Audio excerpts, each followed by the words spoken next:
It's the Geek News. Hi, my name is Loren Lambert, and I'm the writer and producer of Shades of Treason, which has been in the Orlando Film Festival. Okay, and can you tell us what the subject matter of Shades of Treason is? Shades of Treason is about the kid, John Walker Lind, who joined the Taliban right before the 9/11 episode occurred and before the war in Afghanistan. And it's also about loosely based upon it, although it is fictionalized, it is fiction, it's loosely based upon the life of a CIA agent who interrogated John Walker Lind and was killed during the Afghanistan war. And so why do this film now? Why tackle the subject?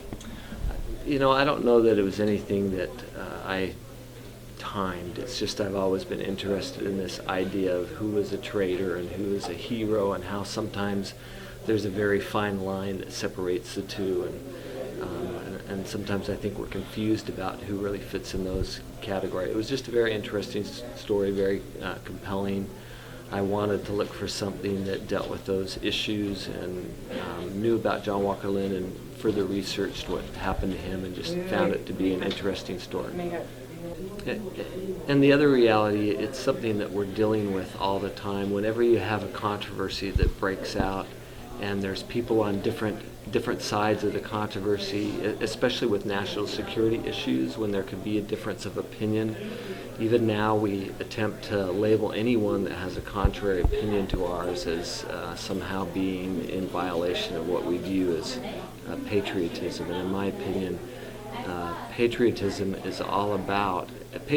and freedom is all about stating what you believe, even if other people may disagree with it. And that's why, we live in such a great country, because you can voice disagreement and dissent and do so in a way that you don't have to worry about somebody censoring you.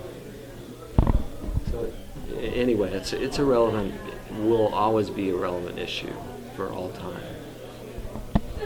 How much time did you take to research this subject before filming, or has this always been a topic you've known? It's certainly, I have a legal background, and it's an area that I've learned a lot about. But as far as researching this particular topic, I probably spent a couple of months just reading transcripts and digging up all the information that I could. There was a lot of information on the internet, and a lot of the court transcripts are there. So I read about it, and then it took me probably 2 to 3 months to write, and then I did a couple of rewrites. And then through the summer we were in pre-production, and post-production was in almost 2 Novembers ago when we shot it. The production and then post-production after that. The thing that took the longest was just the film editing. Since it is loosely based, how would you like people to approach the film? With a very open mind. I think if you come with any preconceived ideas of what you think you're going to hear or learn, you'll possibly be wrong.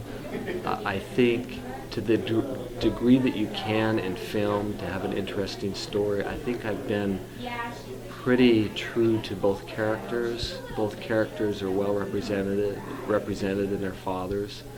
And as far as the character of Will Lee's father, that is a fictional character, but I kind of view him as how we as America reacted to the 9/11 attack and the subsequent anger and hurt and upset that we had after it.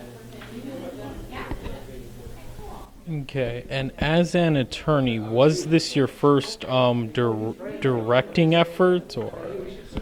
I didn't direct it. Rob Diamond did. I have a heavy role in helping casting and some of the choices that were made in some of the directing. But Rob Diamond is the director. I'm the writer producer, and I was the golfer which everyone plays multiple roles in an independent film, especially when you have a small budget. With your involvement in it, do you have any planned futures or any deals lining up for it, or are you just touring? Right now we don't have any distribution. We are certainly looking for that. I've introduced it into several other film festivals, and I'm hopeful that it'll get into those. And then I have a few other projects that I'm currently working on. Any details you can give about those, or are those just close capped? No, that's fine. One is called Shock Therapy. It's a romantic comedy about a physician who's struck by lightning and then has an irresistible urge to be a graffiti artist. And the other one's One Mighty and Strong, about two very close polygamous half-brothers who are graduated from high school, and their world is kind of thrown into turmoil because their father believes that it is the end of days, and one or the other is going to be the new leader of the sect, and he has the one's childhood sweetheart appointed to marry the other brother.